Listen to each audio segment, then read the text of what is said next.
Hello everyone, আমি engineer Rakesh বিশ্বাস। আমি ইন্ডিয়ান রেলওয়েতে একজন সিনিয়র সেকশন ইঞ্জিনিয়ার। আমার যে লাস্ট ভিডিও ছিল সেটা আমি আরআরবি যেই CBT 2 এর কাট অফ কত যেতে পারে সেটা নিয়ে ইন ডিটেলস ডিসকাশন করেছিলাম, এবং আমি কলকাতা জোনের সিভিলের এক্স্যাক্ট কাট অফটা কত যেতে পারে সেটা আমি তোমাদের ক্যালকুলেশন করে দেখিয়েছিলাম এবং তোমাদেরকে বলেছিলাম সেম প্রসিডিওর তোমরা যদি ফলো করো তাহলে তুমি তোমার নিজের জোনের যে ডিপার্টমেন্টের কাট অফ বের করে নিতে পারবে। সেই ভিডিওটা বানানোর পরে আমার কাছে প্রচুর কোয়ারি আসে, সেই ভিডিও রিলেটেড তো আসেই, কাট অফ রিলেটেড।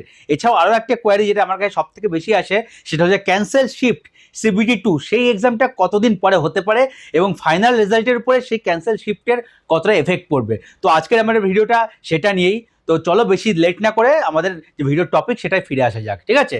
তো সবার আগে আমি দেখো যে কতদিন পরে ক্যান্সেল শিফট হতে পারে সেটা আমি তোমাদেরকে বলবো। কিভাবে বলবো?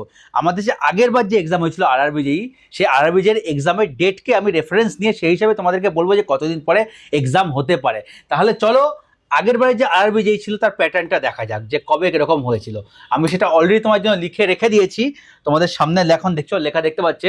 এটা আরআরবি যেই 2019 তার রিক্রুটমেন্ট প্রসিডিওর কীভাবে হয়েছিল তার ডিটেলস এখানে লেখা আছে। তো এখানে তোমরা একটা জিনিস দেখো, তোমরা দেখতে পারবে, ঠিক আছে? দেখো এই যে ফার্স্ট স্টেজ CBT 1, CBT 1 হয়েছিল মে মাসের 22 তারিখ থেকে আমাদের জুনের 2 তারিখ, ঠিক আছে? এই কদিন ধরে CBT 1 হয়েছিল এবং CBT 1 এরও শিফট একটি ক্যান্সেল হয়েছিল, কিছু কিছু জায়গায় শিফট ক্যান্সেল হয়েছিল। এবং সেই যে শিফট যেগুলো ক্যান্সেল হয়েছিল সেগুলো কবে কবে হয়েছে, জুন 26 থেকে 28, ঠিক আছে? মানে জুনের 2 ক্যান্সেল হয়ে যাওয়ার পরে জুন 26 থেকে 28 সেই মাসেই 20-25 দিন পরে কিন্তু CBT 1 এর যে ক্যান্সেল শিফট ছিল সেগুলো হয়ে গেছিলো, ঠিক আছে? হয়ে গেল। তারপরে আগস্টের 13 তারিখে রেজাল্ট ডিক্লেয়ার হয়ে গেছিল। রেজাল্ট ডিক্লেয়ার হওয়ার পরে আগস্টের 28 থেকে সেপ্টেম্বর 1 এটা হচ্ছে সেকেন্ড স্টেজ CBT এক্সাম হয়েছিল। সেকেন্ড স্টেজ CBT এর এক্সামটা হয়েছিল। তো এই অবধি তোমাদের হয়ে গেছে, ঠিক আছে? তোমাদের কারেন্ট প্রসিডিউর এটা হয়ে গেছে, এটা দেখতে পারো। এরপরে দেখো, ঠিক আছে, এরপরে যেটা হলো সেকেন্ড স্টেজ CBT-তে তোমাদের কিছু শিফট সেখানেও ক্যান্সেল হয়েছিল। এখানে তুমি দেখাচ্ছি তোমাকে, দেখো আমাদের CBT 2 এর সেকেন্ড স্টেজ হয়েছিল 28 আগস্ট থেকে 1 সেপ্টেম্বর 2019। এই কদিন CBT 2 এর সেকেন্ড শিফট হয়েছিল এবং সেখানে কিছু শিফট কিছু প্রবলেমের জন্য, টেকনিক্যাল প্রবলেমের জন্য কিছু এক্সাম ক্যান্সেল হয়েছিল এবং সেই ক্যান্সেল এক্সামটা আবার কন্ডাক্ট করা হয়েছিল সেপ্টেম্বর মাসেরই 19 তারিখে। তো এখানে 18 দিন মতো পাওয়া গেছিল, ঠিক আছে? আরেকটা জিনিস দেখো, এখানে 18 দিন পাওয়া গেছিল। আগেরটাতেও যখন আমাদের CBT 1 শিফট ক্যান্সেল হয়েছিল, বাকি শিফটগুলো এক্সাম হয়েছিল জুন 26 থেকে জুন 28, 26, 27, 28 3 দিন ধরে হয়েছিল এবং সেটা কদিন পরে পেয়েছিলাম, জুন 2 থেকে জুন 26, ঠিক আছে? তার মানে 24 দিন মতো পরে আমাদের এক্সামটা হয়েছিল। তো সেই হিসাবে আমরা বলতে পারি এই বছর যে এক্সামটা তোমাদের হবে, যেটা তোমাদের ক্যান্সেল হয়েছে, সেটা কিন্তু ম্যাক্সিমাম 15 থেকে 30 দিন, ঠিক আছে? তোমরা এটা মাথায় খেয়াল রাখো, ঠিক আছে? 15 থেকে 30 দিন, 15 থেকে 30 ডেজ এর মধ্যে তোমাদের এক্সাম কন্ডাক্ট হয়ে যাবে, তার বেশি হবে না। ম্যাক্সিমাম হলে 30 দিন, আজকে থেকেই বলছি, ঠিক আছে? আজকের দিন থেকে খুব ম্যাক্সিমাম হলে 30 দিন, যেটা আজকের দিনে দাঁড়িয়ে এতদিনও যাবে না। আজকের দিনে যেহেতু তোমার 10-12 দিন অলরেডি হয়ে গেছে বা তার বেশি হয়ে গেছে, তো আর ম্যাক্সিমাম 15-20 দিনের মধ্যে তোমাদের এক্সাম হয়ে যাবে, এটুকু আমি তোমাদের আশা করতে পারি, তোমাদের বলতে পারি। সেটা খুব বেশি হলে টানলে 30 দিন যাবে, তার বেশি যাবে না, ঠিক আছে? তো তোমরা যারা প্রিপারেশন করছিলে তারা কিন্তু ভালো করে প্রিপারেশনটা কন্টিনিউ রাখো, ঠিক আছে? যারা যারা আমি আগের ভিডিওতেও বলেছিলাম, যারা একেবারে মাথায় মাথায় গিয়ে কেটে যাচ্ছিল হয়তো 1-2 নম্বরের জন্য, নিজের ভুলের জন্য, নিজের পরীক্ষাকে ঘাবড়ে গেছিলে, তাদের একটা লাস্ট সুযোগ এসছে, খুব ভালো সুযোগ। তো তারা খুবই ভালো করে পড়ো। এই সুযোগটা যেটা তোমরা সেকেন্ড টাইম পেয়েছো, সুযোগটা কিন্তু হারিও না, কারণ এরকম সুযোগ খুব কমই আসে যে 1 মাসের মধ্যে আবার একটা সুযোগ পেলে। কিন্তু হ্যাঁ, আগের ভিডিও যেটা বলেছিলাম সেটাও ঠিক, 95% ছেলেমেয়েরা বা তারও বেশি যারা আগের এক্সামে পাচ্ছিল, আগের এক্সামটা ভালো গেছিলো, তারাই কিন্তু আবার ভালো এক্সাম দেবে, তারাই পাবে। এমন না তুমি 60 পেয়েছিলে এবার তুমি 100 হট করে পেয়ে যাবে, এটা কোনোদিনই পসিবল না, ঠিক আছে?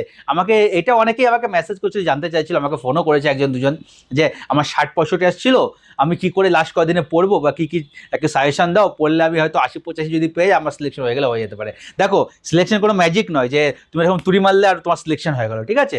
সিলেকশন কোনো ম্যাজিক নয়, কন্টিনিউয়াস প্রসেস, তোমাকে পড়ে যেতে হবে, তোমাকে নিজেকে প্রিপেয়ার করে যেতে হবে। এরকম 1 মাসে 1.5 মাসে কিন্তু কোনোদিনও তোমার সিলেকশন হয় না, বিরাট কিছু তুমি কোনোদিনও করে ফেলতে পারবে না, ঠিক আছে? যার প্রিপারেশন ভালো ছিল, টেস্টে 95, 100, 105 পাচ্ছিল, কোনো কারণে গিয়ে ফাইনাল এক্সামটা তার একটু খারাপ হয়ে গেছিলো, 80-85 চলে আসছিলো, তারা যদি সুযোগ পেয়ে থাকো, তাদের কাছেই সুযোগ আছে। তার মানে এই নয় যে সবসময়ই 60, 65, 70 রেঞ্জে স্কোর করে গেছে বা তারাও কমে করে গেছে এবং ফাইনাল এক্সামেও 60, 62, 65 স্কোর আসছিল, সে হট করে গিয়ে 100 টাচ করে দেবে, 95 পেয়ে যাবে, এটা কোনোদিনই পসিবল না। তো যারা এরকম হয়েছে এবং আশায় আছো যে এই হয়তো 15-20 দিনে পরে আমি এক্সাম ক্লিয়ার করে দেবো, রিয়েলিটি তোমাদের বলছি, তোমরা এই বছরের কথা ভুলে যাও, মাথা থেকে বের করে দাও। তোমরা একবার এক্সাম দিয়েছো, তোমাদের রিয়েলিটি তোমরা কোথায় দাঁড়িয়ে আছো, তোমার থেকে কত লোক এগিয়ে আছে তুমি চেক করতে পেরেছো, অলরেডি চেক করতে পেরেছো। তো সেরকম মাথায় রেখে তোমাদের কোথায় মানে ফল্ট আছে, তোমরা নন টেকনিক্যাল উইক না টেকনিক্যাল উইক, তোমরা আইডেন্টিফাই করো। টেকনিক্যাল উইক হলে কোন কোন সাবজেক্টে টেকনিক্যাল উইক আইডেন্টিফাই করো।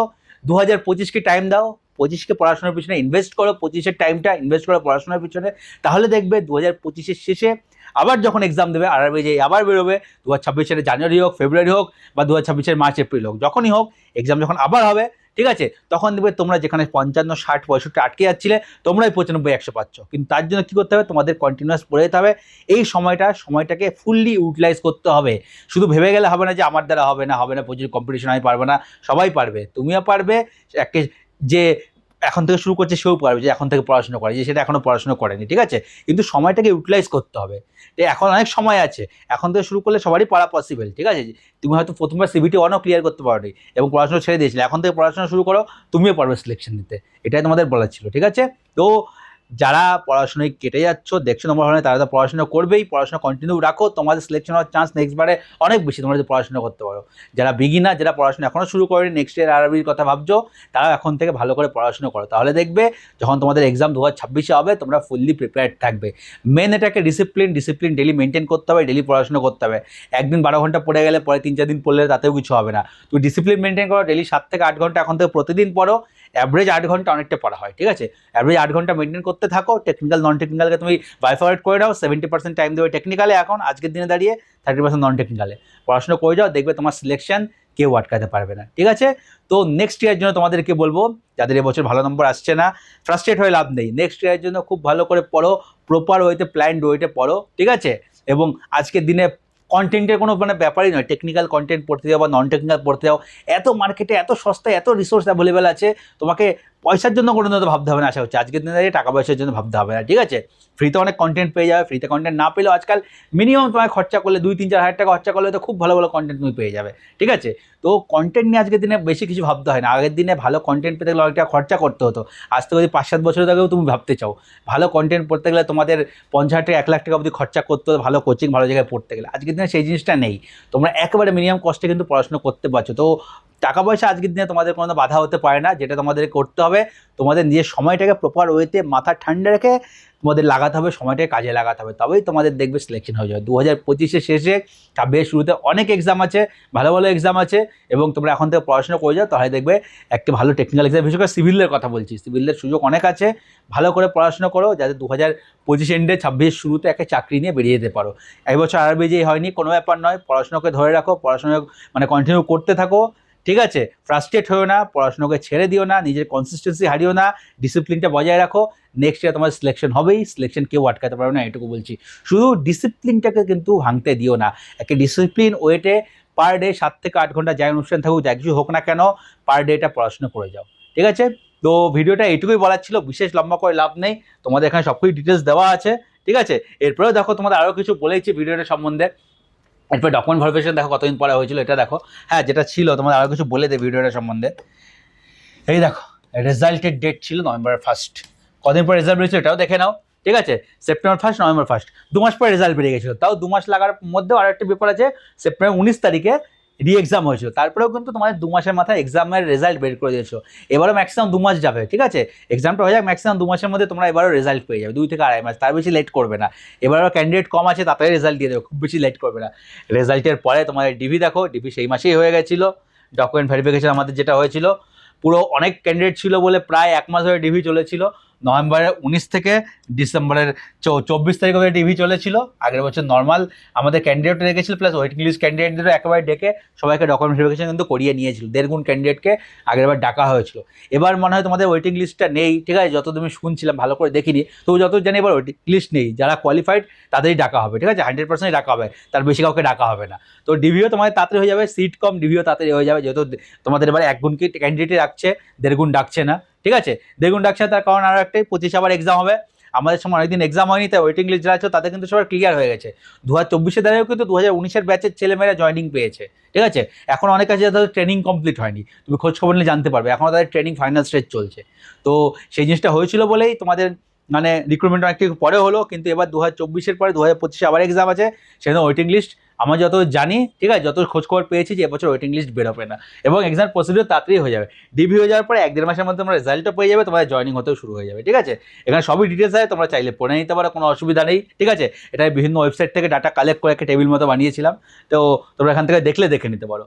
তো ভিডিওটা আর বেশি বড় করব না, ঠিক আছে। ভিডিও তোমাদের ভালো লেগে থাকে এবং হেল্পফুল মনে হয়ে থাকে তাহলে আমার চ্যানেলকে সাবস্ক্রাইব করে নিও, যারা এখনও সাবস্ক্রাইব করে বা আমার চ্যানেল সম্বন্ধে জানো না।